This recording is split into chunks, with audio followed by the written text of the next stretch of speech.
Bru সাদা হওয়া, দাড়ি সাদা হওয়া এক জীবন্ত যুবক। মিছিলের পিছনে নয়, সামনের কাতারে থাকবো ইনশাআল্লাহ। হে আল্লাহ, প্রিয় দেশে ইজ্জত নিয়ে বাঁচতে চাই, শান্তি নিয়ে বাঁচতে চাই, নিরাপত্তা নিয়ে বাঁচতে চাই।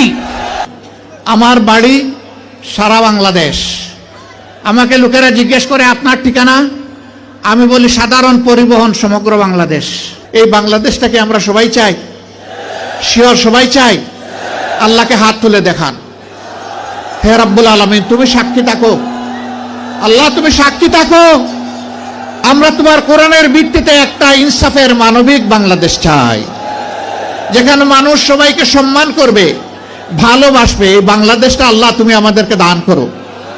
হে তরুণ যুবকেরা, জেগে উঠো। যেই সমাজের তরুণরা জেগে উঠে, সেই সমাজকে আল্লাহ বদলায় দেন। 24-এর 5 আগস্ট সেলুট যুবকরা, তোমাদেরকে তোমাদের জীবন বাজি রাখা লড়াইয়ের কারণে আল্লাহ আমাদেরকে আপাতত মুক্ত করে দিয়েছেন। চিরমুক্তির জন্য এবার জেগে উঠো, এবার শপথ নাও, আমরা বাংলাদেশকে কোরআনের আলোকে গড়বই গড়ব ইনশাআল্লাহ। আমিও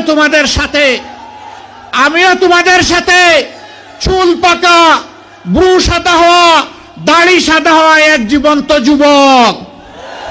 লড়াইয়ের ময়দানে তোমাদের সাথে আমাকে পাবা। মিছিলের পিছনে নয়, সামনের কাতারে থাকবো ইনশাআল্লাহ।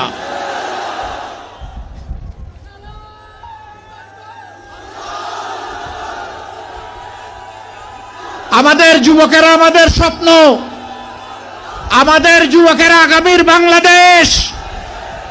এই যুবকদের হাতে বাংলাদেশের দায়িত্ব আমরা তুলে দিতে চাই। হে যুবকরা, তোমরা তৈরি হও, ইনশাআল্লাহ তোমরা পারবা। আলহামদুলিল্লাহ, তোমরা অতীতে পেরেছো।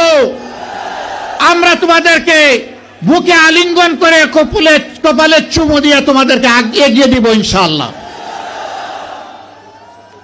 মা বোনেরা, এই যুবক সন্তানদেরকে এখন থেকে তৈরি করুন।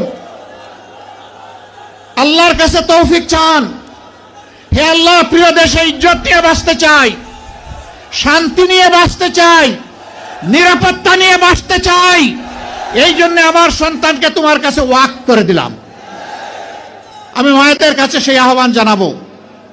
আমার এই আওয়াজ আজকে বাংলাদেশের এবং বিশ্বের যতটি মায়ের কানে যাবে, ও আমার পরম শ্রদ্ধাভাজন মা, আমি আপনাকে বিনয়ের সাথে অনুরোধ জানাচ্ছি, সেজদায় পড়ে এমন মুজাহিদ সন্তানের জন্য আল্লাহর কাছে তৌফিক চান।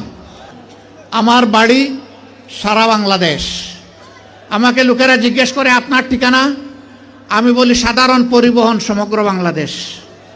বলে বুঝলাম না। আমি বুঝলাম এটাই কথার কথা। একটা দলের দায়িত্ব আমার উপরে আছে।